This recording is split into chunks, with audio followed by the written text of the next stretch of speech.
घंटों में आपने कर्म कितना किया, जरा सोचिए, कर्म कितना किए।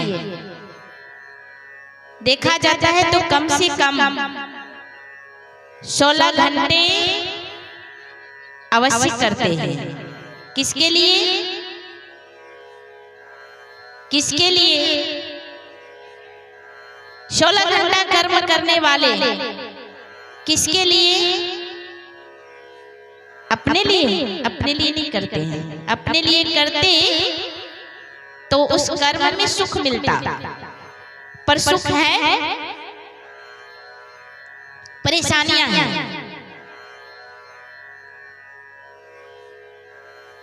हम जैसे परीक्षित बैठे हुए हैं उनके दिव्य अलौकिक स्थानों पर सिर्फ कर्म करते हैं,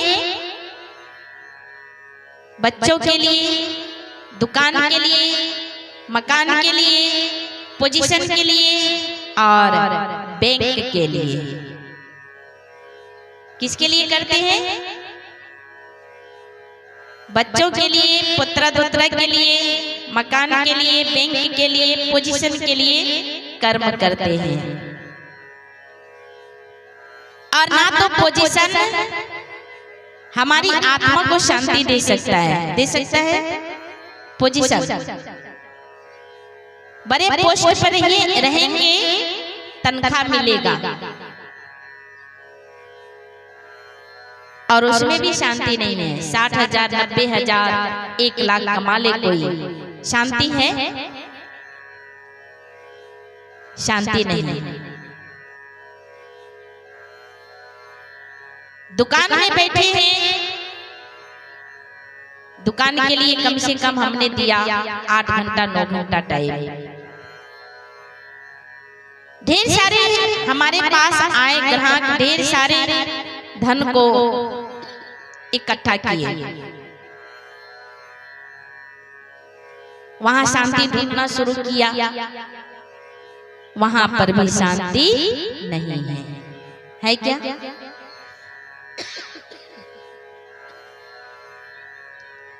एक टाइल्स लगाए घर में, शानदार रूम तैयार किए। थोड़ा मुस्कुरा करके सुनेंगे, सभी मुस्कुराइए। शानदार से टाइल्स लगाए, मकान बनाए, सब कुछ किए। उस टाइल्स से पूछिए हमें शांति मिलेगी मन को, तो कहेगा मैं तो तन को शांति देता हूं, मन को थोड़ी देता हूं। तन को शांति है पर मन को शांति नहीं है। बर्तन सेट कर लीजिए, किचन में किचन सेट कर लीजिए, वो व्यवस्थाएं 2 रोटी के लिए और इस पेट के लिए, पर मन के लिए क्या किया आपने?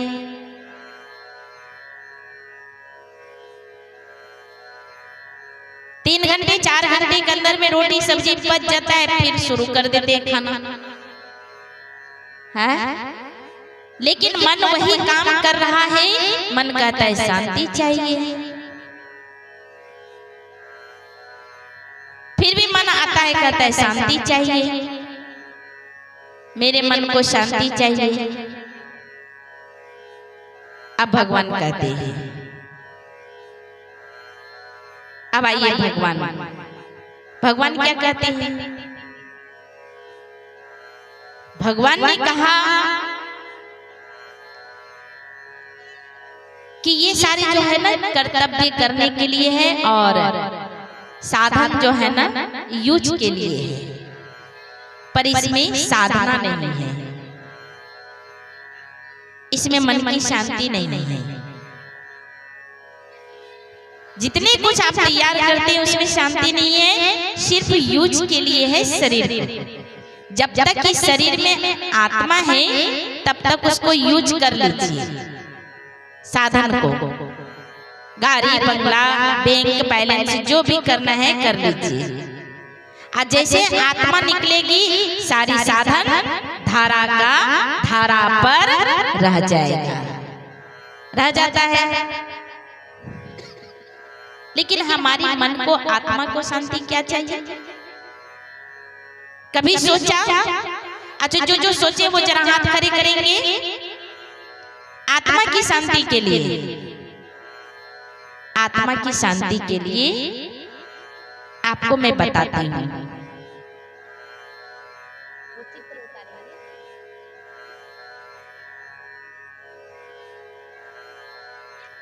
आज आपको एक लेसन देता हूँ, आप लोग ध्यान से सुनेंगे।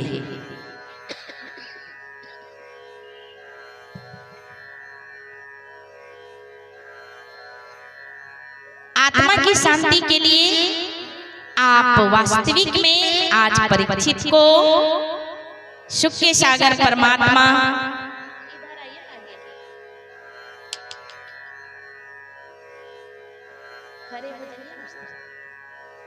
सुख के सागर परमात्मा आत्मज्ञान दे रहे हैं।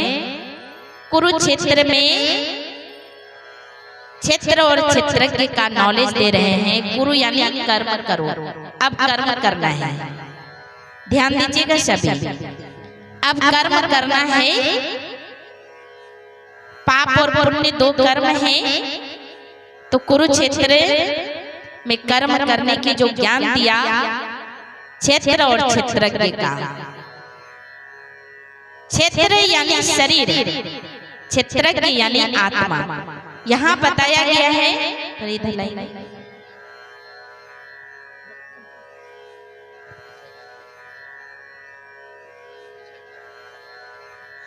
यहाँ बताया गया है एक शरीर है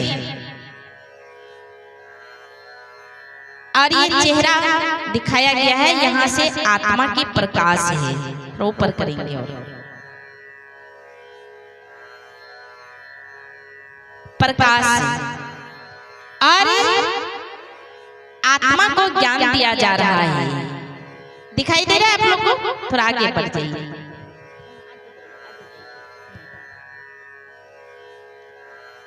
सभी को दिखाई दे रहा है? चलिए, जिनको जिनको दिखाई दे रहा है वो जरा हाथ खड़े करेंगे। चलिए सभी एक बार ताली बजा लीजिए। क्षेत्र और क्षेत्रज्ञ का ज्ञान सबसे बड़ा ज्ञान होता है, जिसको कहते हैं आत्मज्ञान। गीता में राजयोग का बड़ी महत्व है और राजयोग में राज मना रहस्य, योग मना जोड़ना। कैसे हम रहस्य को जान करके परमात्मा को याद करेंगे? तो बीच में दिखाया प्रकाश, वो देख रहे हैं मस्तक के बीच में एक आत्मा है। एक शरीर उधर भी है, एक शरीर इधर भी है। और ये शरीर है जिसमें कि आत्मा है तो हष्ट पुष्ट शरीर है ना? देख रहे हैं। और एक शरीर है जो कि कंकाल है, हड्डी मांस का। तो सुख के सागर परमात्मा हम सभी को कर्म का ज्ञान, आत्मज्ञान और धर्म का ज्ञान दे रहे हैं कि आपके विचार सुखमय बने, समृद्धि से भरपूर रहे। तो जब इस शरीर से आत्मा निकल जाती है तो ये शरीर कंकाल हो जाता है, जिसको कहते हैं मुर्दा लहास। ठीक है, मुर्दा लहास। और ये है हमारी कर्मों की कमाई कि जिस कर्म से हमारे मन को शांति मिलेगी। नीचे दिखाया है कि आत्मा में 3 शक्ति होती है, मन, बुद्धि और संस्कार। आत्मा में 3 शक्ति है, नीचे है मन, बुद्धि और संस्कार। और गाड़ी को दिखाया है तो गाड़ी पर जब ड्राइवर बैठते हैं तो आगे बैठते हैं, अगर पीछे बैठे रहे, बगल में खड़े रहे तो गाड़ी चलेगी नहीं। तो शरीर में आत्मा बताया मस्तक के बीच। गीता ज्ञान में आत्मज्ञान सबसे सर्वोपरि ज्ञान है।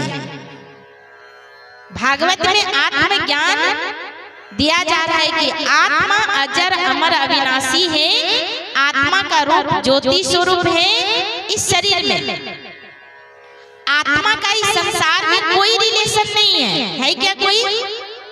अगर रिलेशन होता तो जाता ना शमशान घाट से उस पार, जाता नहीं जाता है। आत्मा आत्मा का संबंध एक से है, परमात्मा से, गॉड फादर से, जो सर्वश्रेष्ठ और सर्वोत्तम है। तो दो चीजों को ध्यान रखना है कि ये शरीर और एक आत्मा, दो ही चीजें हैं। शरीर विनाशी है, कर्म करने के लिए मिला है, और आत्मा अजर अमर अविनाशी है, वो कर्म करता है। अब जैसा हम इस शरीर के द्वारा कर्म करेंगे, वैसा हमें फल की प्राप्ति होती है। मुख के द्वारा आत्मा बोलती है, तो मीठा बोलना है, क्योंकि आत्मा कर्म करना शुरू कर रही है। कानों के द्वारा यदि सुन रहे किसी की बातें, तो गलत बात नहीं सुनना है, अच्छी बातें सुनना है। और आंखों के द्वारा अश्लील चीजों का दर्शन नहीं करना है, और करना है दिव्य दर्शन। सबका भला हो, मेरा भला भी हुई परी। ये सोचते हुए सोच को भी तैयार करना है। पहला सोचना क्या है? अगर आप अपना भला चाहते हैं तो पहले कहिए कि सबका पहले भला हो।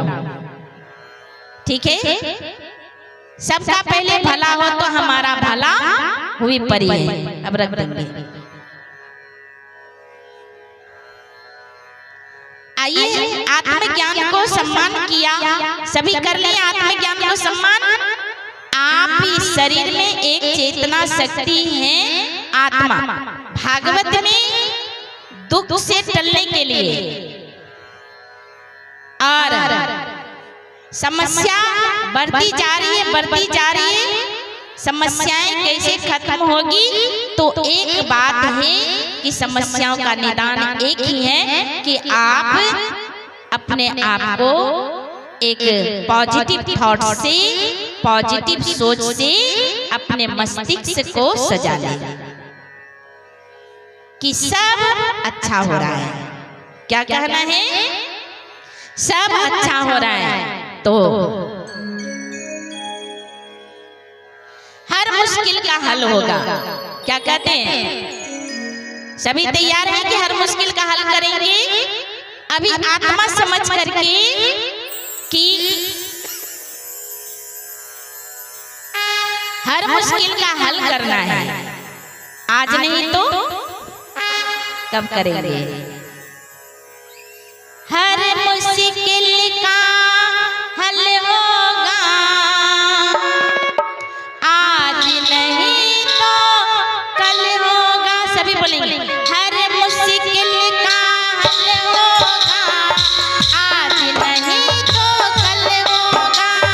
हर मुश्किल का हल होगा, आज नहीं तो कल होगा। कल होगा, कल होगा, कल होगा।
बहोरी करेगा कब, यानी आत्मा कब करेगी।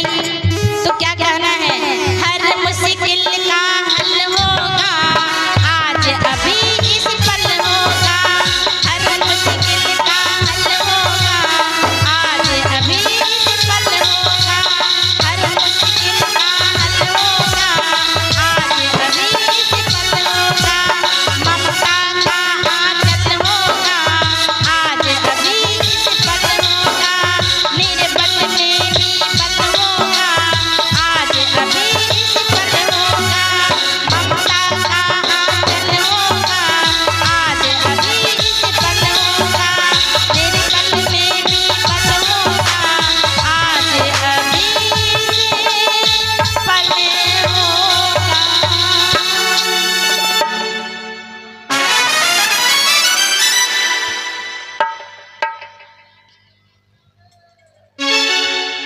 दूसरा दिवस की कथाओं में आत्मज्ञान के साथ धर्म का ज्ञान देने जा रहे हैं। धर्म क्या है, और धर्म कहते हैं धारणा को, जिनके अंदर अच्छे विचार हो, अच्छे गुण हो, उसे कहते हैं धर्म। और जिसके विचारों में त्रुटियां हो, गलत हो, और उसको कहते हैं अधर्म। तो आप सभी कौन है धर्म रक्षक? कौन है धर्म रक्षक है कि नहीं? सभी हाथ उठाएंगे, कहेंगे धर्म रक्षक हैं। भक्षक तो नहीं बैठे यहाँ, भक्षक तो नहीं है, धर्म रक्षक। धर्म रक्षक बन करके आज धर्म के विषय में कथा सुनाने जा रहे हैं। राजा परीक्षित पूछते हैं कि हे महाराज, धर्म क्या है? कहा जिस कर्म में सुख मिले, जिस कर्म में शांति मिले, जिस कर्म में आनंद मिले, वो है धर्म।